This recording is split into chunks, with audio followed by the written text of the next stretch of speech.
उधार शब्द ही काफ़ी है किसी की नींद उड़ाने के लिए।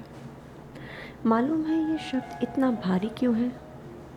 क्योंकि इसमें विश्वास नाम की वस्तु का बोझ जुड़ा होता है, देने वाले का भी और लेने वाले का भी। देने वाला विश्वास करता है कि उसकी दी नकद वापस ज़रूर आएगी, पर उधार लेने वाले का विश्वास और ज़्यादा हौसला देने वाले से भी ज़्यादा होता है।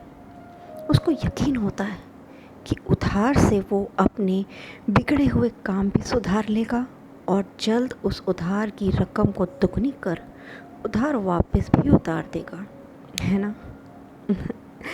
हेलो, नमस्कार, मैं लैंसी चोपड़ा आप सभी का स्वागत करती हूँ अपने चैनल पे। आज एक किस्सा शेयर करना चाहूँगी और अंत में आप सभी के लिए एक सवाल छोड़कर जाना चाहती हूँ आप बताएं कि आगे क्या होना चाहिए। चलिए आइए शुरू करते हैं। दो बड़े अच्छे ही दोस्त हैं। एक बहुत ही प्रैक्टिकल और हमेशा अपना स्पिरिचुअल अस्तित्व ढूंढने में लगा रहता है, और दूसरा दोस्त आम जिंदगी से और बीमारियों से हमेशा परेशान रहता था।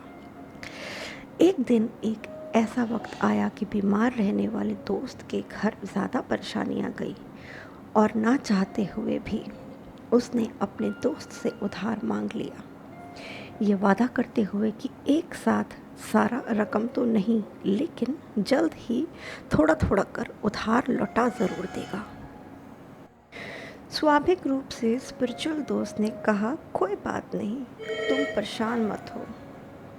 फिर कुछ महीने बीतते गए, लेकिन बीमार दोस्त उधार चुका ना सका और ना ही उसके दोस्त ने उससे कुछ कहा।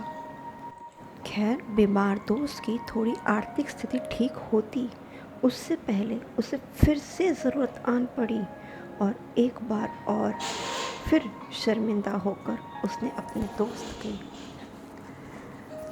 आगे अपने हाथ फैला दिए। स्पिरिचुअल दोस्त ने फिर से उसकी मदद कर दी और बीमार दोस्त की थोड़ी हालत ठीक होने लगी। अब बीमार दोस्त पहले से थोड़ा ठीक होता होता फिर हर 2 महीने के फेर में उसने अपना उधार चुकाना शुरू कर दिया, लेकिन शायद उसके हालातों को इतनी जल्दी उसका ठीक होना मंजूर नहीं था। अभी उसने 15% ही उधार चुकाया था कि उसकी नौकरी छूट गई और उसकी आर्थिक स्थिति फिर खराब हो गई। लेकिन इस बार सिचुएशन ज़्यादा गंभीर थी। इस वक्त के दौरान स्पिरिचुअल दोस्त के घर भी कोई आपत्ति आ गई और उसने अपने बीमार दोस्त को अपना उधार लौटाने को कहा। शर्मिंदा बीमार दोस्त ने जवाब में सिर्फ एक जी लिखकर भेज दिया। खैर, वो आगे बोलता भी क्या। अब आगे क्या होगा वो तो मुझे अभी पता नहीं, पर मैं आप लोगों से ज़रूर जानना चाहूँगी कि आखिर आगे होना क्या चाहिए, किसको किसकी परेशानी समझनी चाहिए और आखिर इस बात का हल क्या निकलना चाहिए। एक इंसान की शर्मिंदगी, उसकी मजबूरी, और दूसरी तरफ उस इंसान की मजबूरी जो हर वक्त अपने दोस्त के आगे खड़ा रहा, अपने दोस्त की मुसीबतों में उसकी मदद करता रहा, पर आज वो खुद परेशान है। आखिर जवाब में क्या होना चाहिए?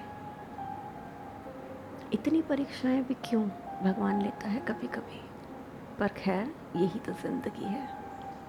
खैर, कमेंट बॉक्स में आप बताइएगा ज़रूर कि आखिर आगे की कहानी क्या लिखी जानी चाहिए। इसी के साथ मैं Lancy Chopra signing off. Stay tuned.